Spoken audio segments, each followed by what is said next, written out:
صراط الذین انعمت علیہم غیر المغضوب علیہم ولا الضالین، ان لوگوں کے رستے جن پر تفضل و کرم کرتا رہا، نہ ان کے جن پر غصے ہوتا رہا اور نہ گمراہوں کے۔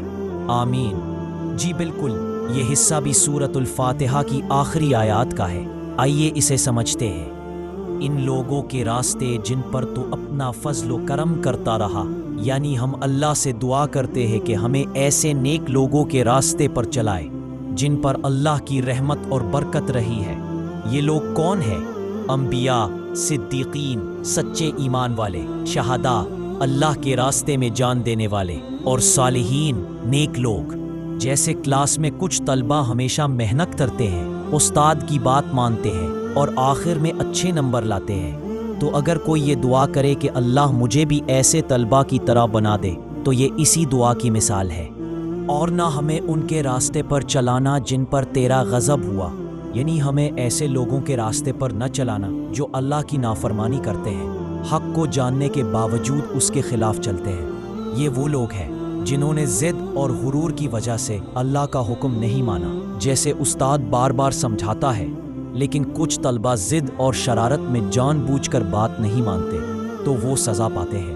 یہ ان لوگوں کی مثال ہے جن پر اللہ کا غضب ہوا اور نہ گمراہوں کے۔ یعنی ہمیں ان لوگوں کے راستے پر بھی نہ چلانا جو جہالت یا لاپرواہی میں بھٹک گئے اور صحیح راستہ نہ پا سکے۔ جیسے کوئی شخص منزل پر جانے کے لیے غلط راستہ پکڑ لے اور ساری زندگی چکر کاٹتا رہے مگر منزل تک نہ پہنچے۔ یہ گمراہ لوگوں کی مثال ہے۔ ہمیں نیک اور کامیاب لوگوں کے راستے پر چلا، ضدی اور نافرمان لوگوں کے راستے سے بچا، اور ایسے لوگوں کے راستے سے بھی بچا جو بھٹک گئے اور منزل نہ پائی۔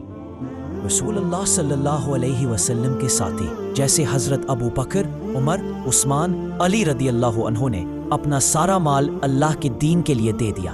یہ انعام یافتہ لوگوں کا راستہ ہے۔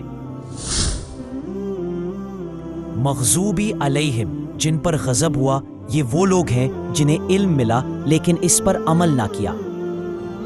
یہود کی اکثریت جن پر اللہ کی نافرمانی کی۔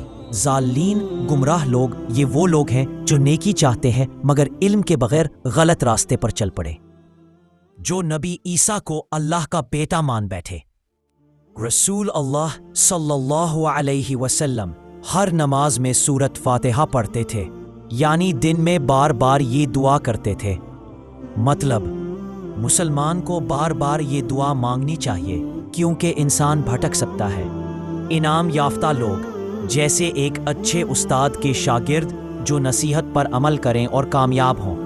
غضب والے وہ شاگرد جو استاد کی بات جانتے ہوئے بھی ضد سے نہ مانے۔ گمراہ والے وہ جو استاد کو چھوڑ کر اپنی مرضی سے غلط راستہ اختیار کر لے۔ اس آیت میں ہم اللہ سے یہ وعدہ کرتے ہیں کہ ہم انبیاء، صدیقین، شہداء اور صالحین کے راستے پر چلنا چاہتے ہیں، نہ ان لوگوں کے جیسے جو ضد اور تکبر سے اللہ کے حکم کو ٹھکرا گئے، نہ ان کے جیسے جو نیکی چاہتے تھے مگر علم کے بغیر غلطی پر پڑ گئے۔